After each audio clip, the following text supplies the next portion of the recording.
Esto es Gear. Es más,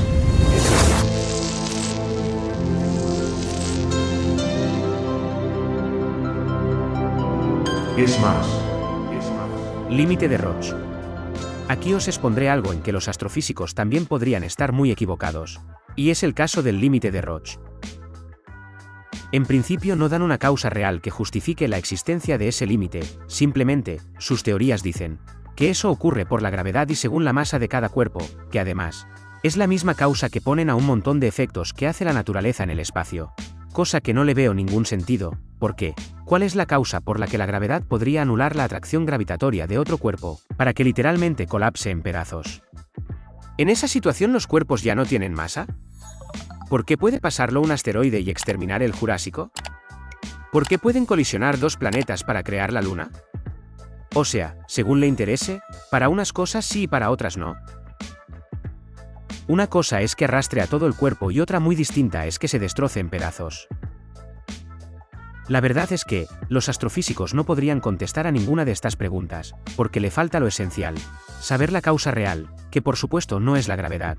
No existe nada en la atracción gravitatoria que pueda provocar un efecto como lo que dicen sobre el límite de Roche. Y claro, su excusa es que cuando la fuerza de marea del cuerpo de mayor masa supera la fuerza de colisión, o autoatracción del cuerpo de menor masa, la fuerza de atracción del cuerpo de menor masa pierde su efecto, con lo que colapsa y los restos son arrastrados hacia el cuerpo de mayor masa.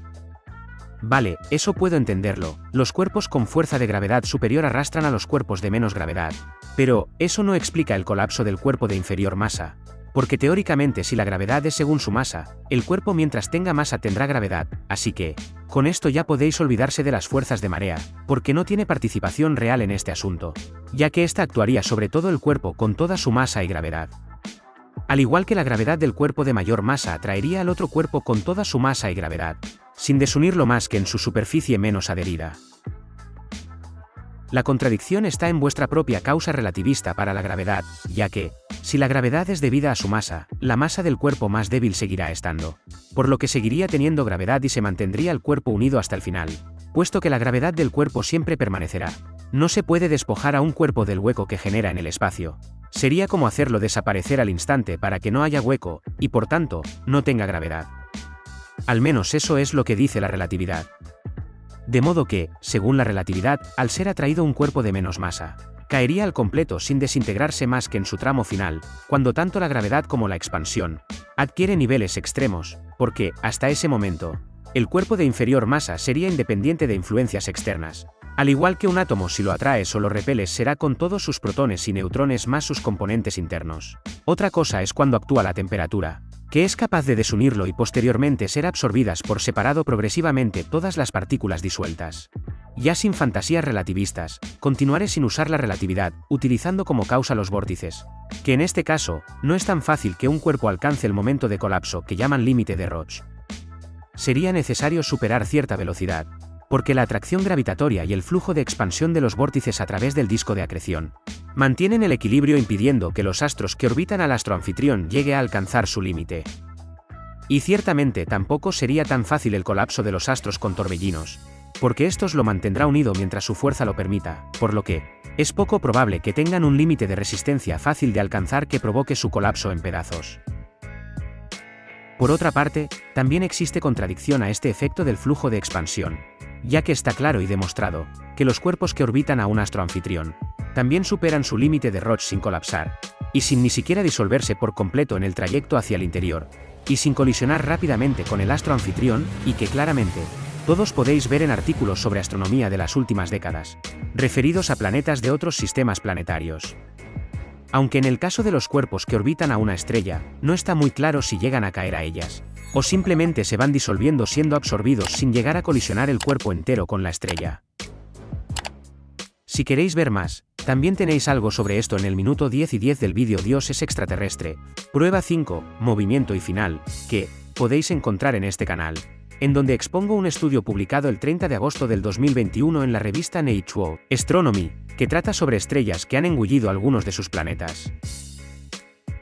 En estos casos y sin duda alguna, aunque también pueden existir otras causas singulares, generalmente habría que aplicar como causa la fuerza de marea para su arranque inicial, que es provocada por las diferencias en atracción gravitatoria, que al exponerse los cuerpos, generalmente astros satélites y astros menores, a otros de superior atracción, estos modifican su trayectoria obligando a los astros expuestos a orbitar de forma irregular, dibujando un recorrido con demasiada excentricidad. Y una vez modificada la excentricidad, lo más probable es que siempre esté en incremento, debido al aumento de velocidad favorecida por el tramo perihelio. Además, la excentricidad es afectada evidentemente también por la inercia, y por las zonas en las que está más expuesto a una mayor influencia gravitatoria, o más expuesto a la expansión, según las zonas de su recorrido, provocando por la influencia superior de la gravedad, que con el tiempo deje de crecer su excentricidad reduciéndose progresivamente, y centrándose en la zona de más influencia gravitatoria, con lo que quedaría atrapado hasta el fin de sus días, que en su tramo final comenzará una desintegración progresiva durante millones de años. La fuerza de marea puede hacer que la trayectoria de un astro se modifique lo suficiente como para iniciar con ello el camino hacia el final inevitable del astro. Debido al alargamiento de su órbita, el astro puede entrar con suficiente velocidad para superar la zona intermedia y alcanzar la zona donde predomina más la influencia de la expansión, provocando el estiramiento de su órbita, que en su vuelta al tramo donde predomina más la atracción gravitatoria, se cierre más su tramo perihelio, y con ello, la influencia superior de la gravedad arrastrará al astro hacia el interior. Obviamente, es muy probable que sea la única causa posible que ha podido hacer que los anillos de Saturno se encuentren en la zona interna de su límite de Roche, siendo causa directa de una combinación de fuerzas con la acción de los vórtices al provocar la rotación del espacio, obligando a los cuerpos a permanecer en su giro permitiendo las modificaciones por los tirones gravitacionales, sin dejar de mantenerlos agarrados al giro de su espacio. Por supuesto, es totalmente natural, y se puede ver de igual modo en cualquiera de los astros. El caso es, que para que los cuerpos como los que contienen los anillos de Saturno, puedan quedar orbitando en la zona interna de su hipotético límite de Roche, como sujetos por dos fuerzas opuestas, sin caer rápidamente al planeta o se expanda, y que para colmo no colapsen, solo puede ser por dos motivos.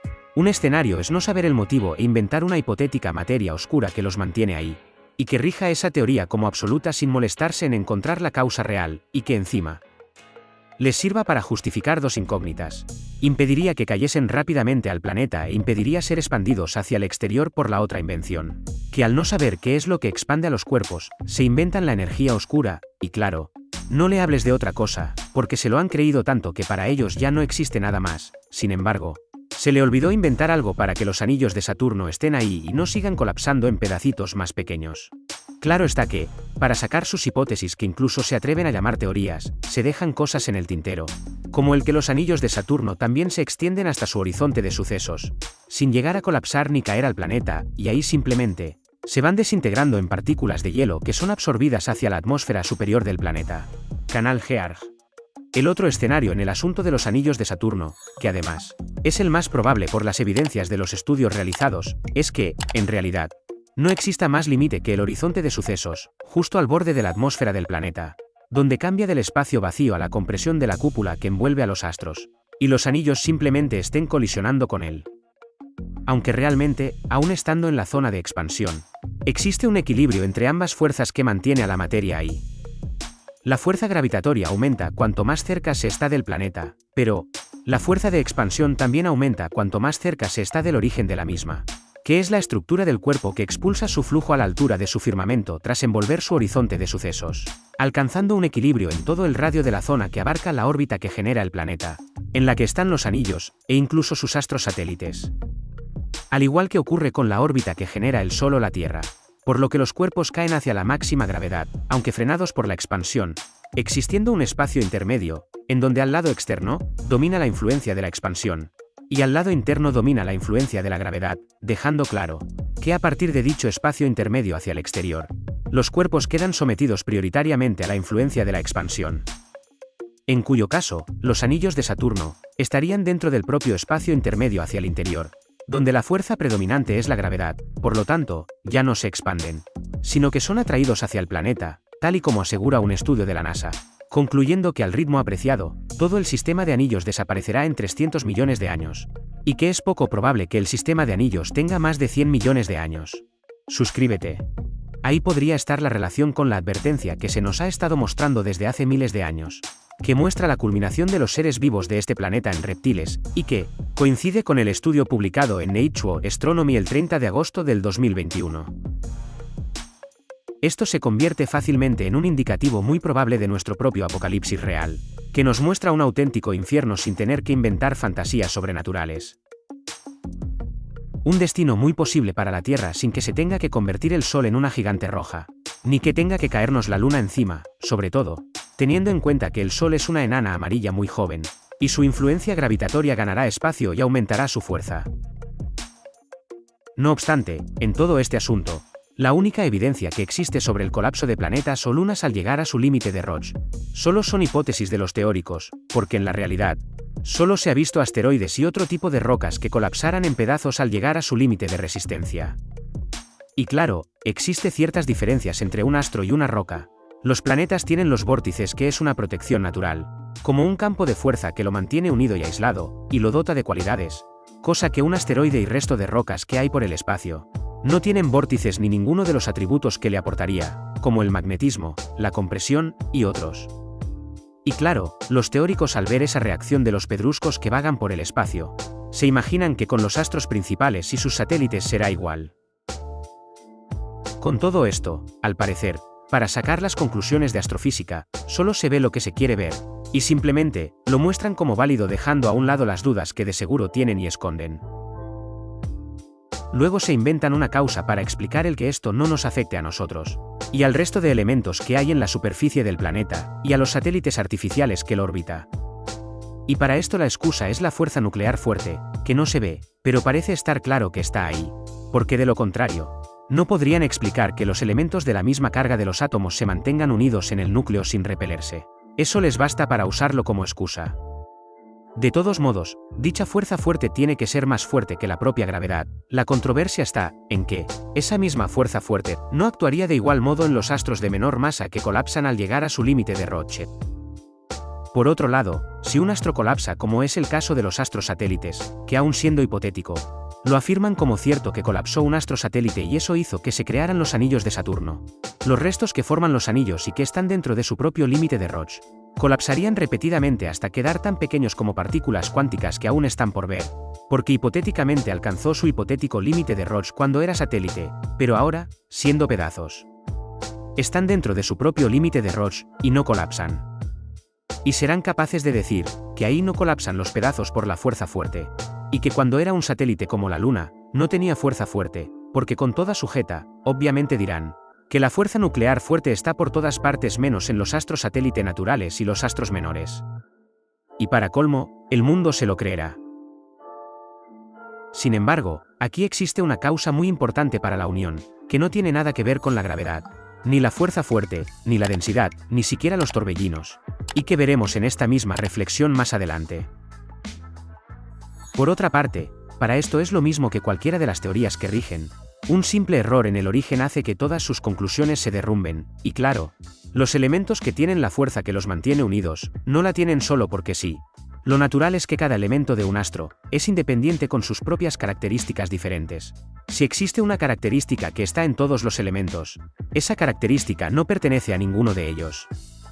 Simplemente fue adherido a todos por una fuerza externa a ellos.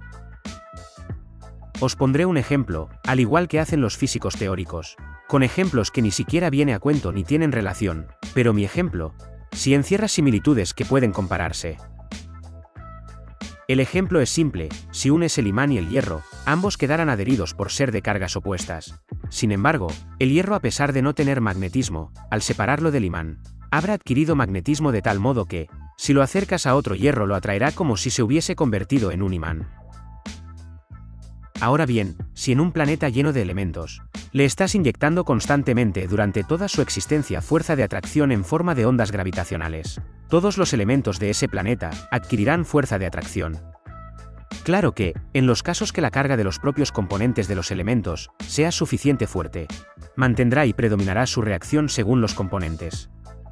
En otro caso, si en vez de ser fuerza de atracción en forma de ondas gravitacionales, es presión que genera compresión, todo quedaría totalmente adherido al planeta de modo similar al efecto de gravedad, y parecería que es atracción, siendo realmente compresión generada por el flujo constante de presión. Por supuesto, el empujar todo hacia una singularidad es exactamente la misma reacción que caer. Y de igual modo, cuanto más fuerte es el flujo de presión, más apelmazado estará todo al planeta. Estará más reducido el planeta, y más masa tendrá según su volumen. Con lo que será como si todo pesara más y cayera más rápido.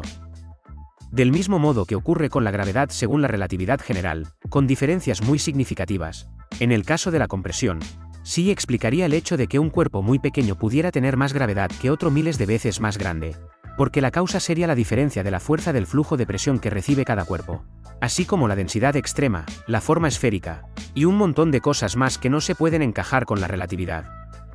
En cambio, con el modo de la compresión quedan totalmente explicadas.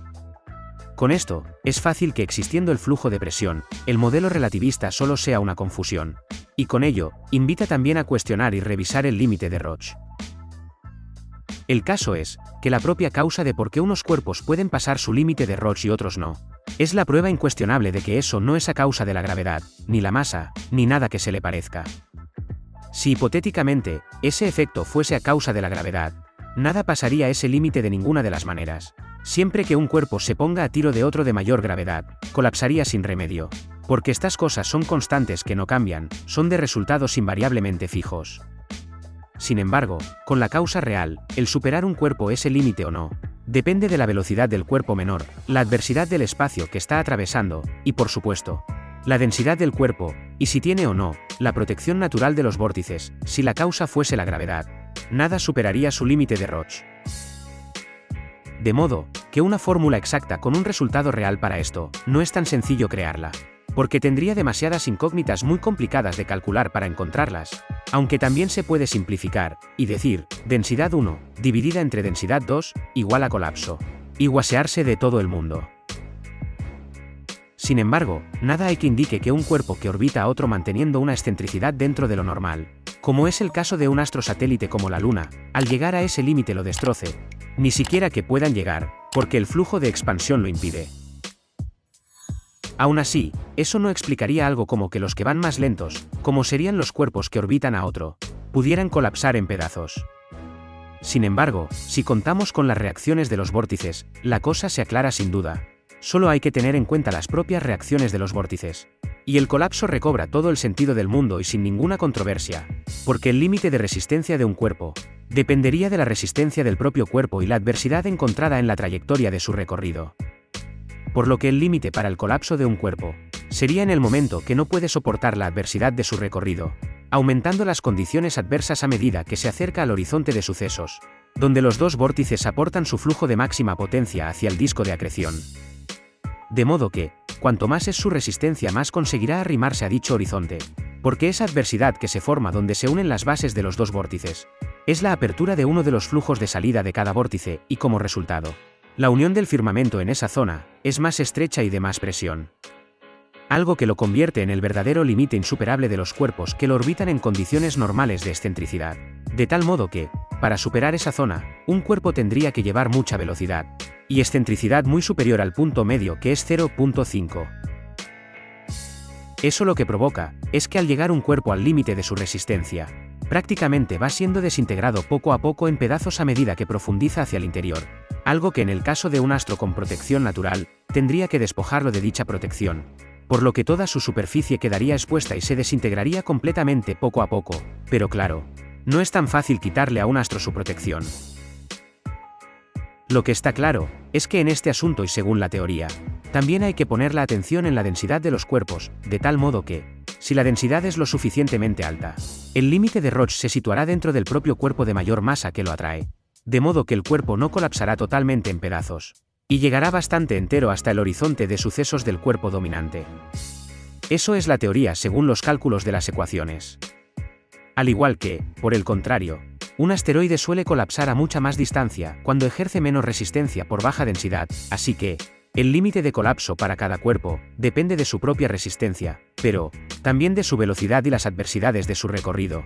Reacciones claras que se convierten en más razones para volver la mirada más a la acción de los vórtices. En cuanto a la causa y efecto, los efectos de los vórtices También explican el hecho de que unos restos del cuerpo destrozado caigan hacia el planeta, y otros retrocedan sometidos al flujo de expansión para quedar orbitando el planeta en modo expansión. Aún existiendo controversia, por lo que hay que tener en cuenta la posibilidad de que para los astros, excluyendo los astros menores, no existe un límite de Roche y que los cálculos sean ficción, o que en este caso, el límite para el colapso lo alcanzó justo en la zona donde se intercambia el dominio de fuerzas, o sea, donde la expansión es vencida por la fuerza de gravedad, una zona del momento de colapso, que variaría de igual modo según la densidad del cuerpo, lo cual explicaría por qué están los anillos en esa zona. Por otro lado, en el primer escenario, los anillos de Saturno no serían por causa de un astro satélite colapsado perteneciente al propio Saturno. Después de todo, son trozos de hielo únicamente, y es poco probable que un astro satélite natural esté compuesto únicamente de hielo, pero no imposible. Aunque, si en la escena está implicado Saturno o Júpiter, con tal poder gravitatorio fácilmente podría haber arrebatado un astro satélite de un planeta vecino, y que dicho astro arrebatado acabara orbitando Saturno con mucha excentricidad, para terminar como ocurrió en Júpiter con el cometa Symeon-Carlavi 9, solo que al ser un astro mayor que un cometa, su excentricidad no llegase a ser tan pronunciada, y en vez de caer los restos al planeta, simplemente se quedaran orbitándolo. Y debido al dominio de la gravedad frente a la expansión en esa zona, su excentricidad se reajustó hasta quedar como está hoy día. Después de todo, un planeta con satélites naturales también tiene su propia expansión en su dominio, por lo que puede alejar tanto sus satélites naturales, que alguno podría ser absorbido por un planeta vecino. Por supuesto, entrando en juego la excentricidad del astro satélite. De lo contrario chocarían dos expansiones y el astro no podría ser absorbido por el planeta vecino. Aunque existen varias hipótesis para la creación de los anillos de Saturno, la física no varía, por tanto, los efectos no cambian sea cual sea el motivo de creación de los anillos de Saturno. Según los astrofísicos, los anillos de Saturno están dentro de su límite de Roche, lo cual no cuadra. No deberían estar ahí tan enteros según esa teoría, tendrían que estar totalmente pulverizados. Y bien, llegó el momento de lo prometido. Como ya he mencionado, aquí existe una causa muy importante para la unión, que no tiene nada que ver con la gravedad, ni la fuerza fuerte, ni la densidad, ni los torbellinos. El caso es, que al ser los anillos de Saturno trozos de hielo, solo se les ocurre que colapsó un astro satélite congelado, o que ese hielo fue arrebatado de la superficie de un astro satélite cercano o planeta. Lógicamente porque ya han visto otros satélites de ese tipo orbitando a estos planetas que están alejados del Sol.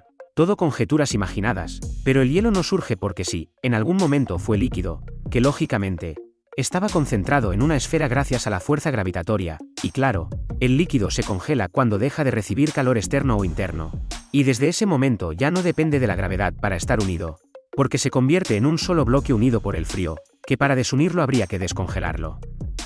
Y no se va a despedazar porque lo atraiga una fuerza de gravedad más fuerte.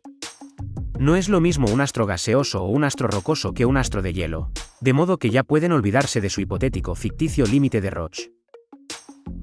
Si aplicamos los efectos de los torbellinos como la causa principal de origen y efecto final, todo adquiere un verdadero sentido coherente, tanto la desintegración de los cuerpos de inferior masa, como el que no afecte a los elementos que hay sobre el planeta y los que lo orbita. En cualquier caso, los anillos de Saturno no estarían en el interior de ningún límite, porque están orbitando y no vienen hacia el interior con velocidad. Simplemente estarían dentro de la influencia de dos fuerzas opuestas, porque el verdadero límite sería el horizonte de sucesos, de lo contrario, no se quedarían ahí en vez de caer al planeta como ocurrió con el cometa Symeon-Carlavi 9, que supuestamente, entre el 16 y el 24 de julio de 1994, sobrepasó el límite de Roche. Se destrozó, e impactaron los restos contra el hemisferio sur de Júpiter. Esa es la versión oficial simple, sin embargo, la verdad es, que ese cometa en sus giros orbitales, tuvo acercamientos a Júpiter de modo progresivo durante otras vueltas orbitales, por lo que, en cada vuelta iba modificando más su excentricidad y reduciendo su perihelio, y sin llegar a colapsar. Ya alcanzando una velocidad de 216.000 km por hora, que es 60 veces más rápida que la de nuestra Luna. Más, añadiendo los momentos extremos por los que tenía que pasar en su recorrido orbital, no quedaba otra que colapsar en pedazos, de los cuales 23 fragmentos fueron cayendo progresivamente durante 8 días al hemisferio sur de Júpiter. La diferencia es la velocidad que el cometa lleva mientras profundiza hacia el interior, que añadida a la atracción gravitatoria, el cometa no soporta la retención que le ejerce el flujo de expansión, que dicha retención va aumentando a medida que profundiza hacia el principio de la expansión. al igual que el empuje del cuerpo, va aumentando a medida que aumenta la atracción gravitatoria conforme se acerca al planeta y, en consecuencia, el colapso. Una vez puesto por delante lo mencionado, he de destacar que existe un pequeño detalle que descarta por completo el hipotético límite de Roche, en relación con la causa del colapso del cometa Symeon-Karlovy 9. El problema es que, al parecer, dicho cometa no orbitaba a Júpiter. A juzgar por la dirección en la que cae troceado al planeta, está claro que este cometa se encontraba en la cara interna del vórtice sur de Júpiter. Por lo que, fue absorbido del mismo modo que un agujero negro absorbería a un astro, con la diferencia de que un agujero negro tiene sus vórtices más potentes que un planeta como Júpiter, y su absorción es mucho más rápida, convirtiendo los astros en partículas durante el trayecto, cosa que en el caso de Júpiter, al tener sus vórtices menos potentes absorbe más lento, aunque, aún así, el cometa acabó colapsando en pedazos. Sin embargo, en el caso de la Tierra sus vórtices son aún menos potentes que los de Júpiter, con lo que la absorción es mucho más lenta, y por tanto, un cometa o asteroide caería bastante más entero. Es más, mirando el supuesto impacto al que se le adjudica la extinción de los dinosaurios, podríamos estar hablando de lo mismo, un impacto o sucesión de impactos, aunque en este caso, en el hemisferio norte de la Tierra. Por lo que, lo más probable es que fue absorbido por el vórtice norte de este planeta, aunque para la extinción del Jurásico, pudo haber sido de cualquiera de tantas maneras posibles.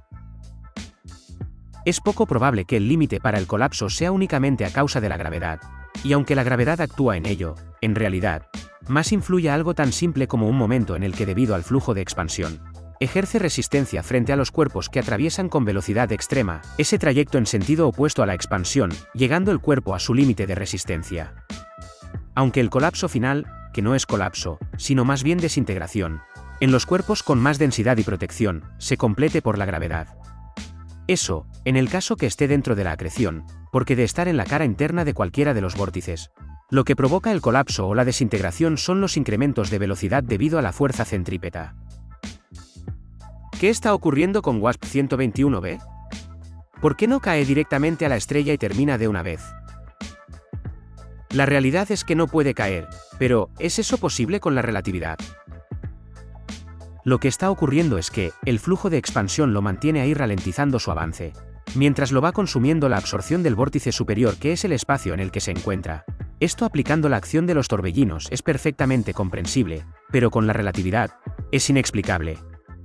Más aún, si le añades el hecho de que es un gigante gaseoso, y aún estando ahuevado sigue manteniéndose completo sin colapsar en pedazos. Por lo que, a pesar de estar tan cerca de su estrella, lo más probable es que siga manteniendo sus vórtices, porque de otro modo, es imposible que pudiera mantenerse en una pieza tal como está. Como podéis ver, las propias partículas que se van absorbiendo marcan la base del vórtice superior pegada al firmamento. La posición del planeta es la que tiene que ser, teniendo en cuenta que el flujo de expansión de ese torbellino le impide estar pegado al firmamento de entre los dos vórtices, por lo que el planeta permanecerá ahí hasta quedar totalmente desintegrado. Y para seguir sumando controversias a la ilusión ficticia relativista, os diré que esa situación que está experimentando WASP-121b es imposible con la relatividad. En conclusión, lo que nos está mostrando todo esto es que los cuerpos recorren un espacio que está rechazando y frenando su avance, y que, según su resistencia por densidad y otros, colapsan en pedazos a cierta distancia, según la fuerza de unión que tenga, o que resiste al máximo hasta un tope insuperable, en el que va siendo despojado de toda su masa progresivamente hasta quedar en nada. De tal modo, que aun colapsando algunos antes y otros después, no llegan al tope del recorrido hasta donde podrían llegar disponiendo de más resistencia. De ahí que el límite de cada cuerpo en el caso de los astros menores, dependerá de según su densidad, que es su fortaleza para mantenerse unido, y por otro lado, en el caso de astros con protección de los vórtices, lo más probable que no tengan más límite que el horizonte de sucesos de su astro anfitrión. Ni siquiera las estrellas frente a las galaxias ni las galaxias frente a este universo. Todo esto referido a los cuerpos que están en el disco de acreción. De todos modos, para alcanzar una situación propensa para el colapso, ha de existir una excentricidad muy pronunciada, probablemente muy superior al 0.5.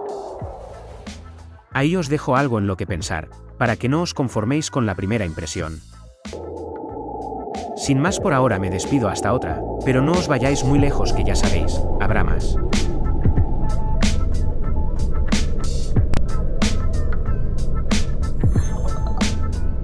No olvidéis compartir, suscribirse si no lo estáis, dar me gusta si os ha gustado, y no te pierdas nada. Canal Gear, suscríbete. Dejar de engañar a todos, si no queréis vérselas conmigo y que mi revelación os ponga al descubierto. Ya sabéis, es más, no me perdáis de vista. Hasta el próximo. Gear, es más, Gear, es más.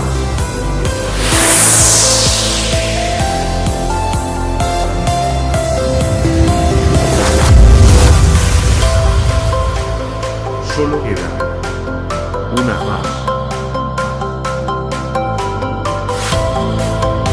Es más.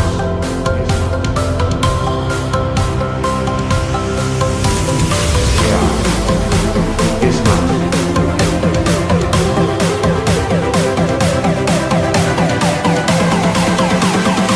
Esto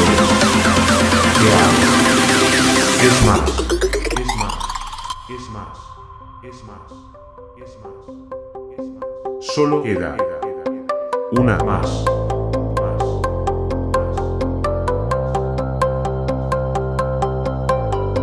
Esto es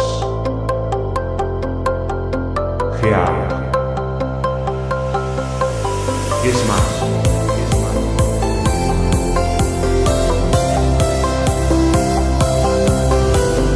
Gear. Es más. Es más. Es más. Gear.